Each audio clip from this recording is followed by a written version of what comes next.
পৃথিবীর সবথেকে সহজ কালো জাম এটা। ঈদের রেসিপিগুলো শুরু হয়ে গেল। তার জন্য লাগবে ব্রেডগুলোকে একটা বোলে ট্রান্সফার করে নেবেন, তারপরে দিবেন দুধ। পাউরুটিটাকে খুব সুন্দর করে দুধে ভিজিয়ে রাখবেন। কিছুক্ষণ ভিজিয়ে রাখার পরে এটাকে সুন্দর করে মাখায় ফেলবেন। আম্মু হাতে তেল লাগায় পাউরুটির বল বানায় নিচ্ছে একটু একটু করে নিয়ে। আমরা এখন ফ্রাই প্যানের মধ্যে তেল দিয়ে দিলাম। পাশাপাশি এখানে শিরা বানানোর জন্য চিনি নেওয়া হচ্ছে।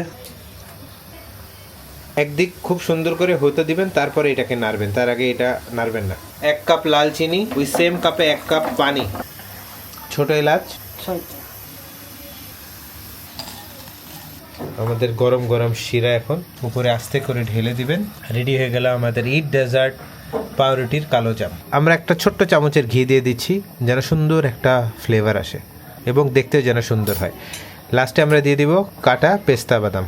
দেখতে যেমন সুন্দর হয়েছে, ইনশাল্লাহ খেয়েও আপনাদের ভালো লাগবে। এই ঈদে বানাতে ভুলবেন না। ভিডিওতে একটা লাইক দিয়ে শেয়ার করে রাখেন, সেভ করে রাখেন। পৃথিবীর সবথেকে সহজ কালো জাম এটা এবং অল্প সময় বানানো যায়, অল্প খরচে। বিসমিল্লাহ। অসাধারণ, অবাক হয়ে যাবে সবাই। কালো জাম কথা হবে না, লাইক হবে।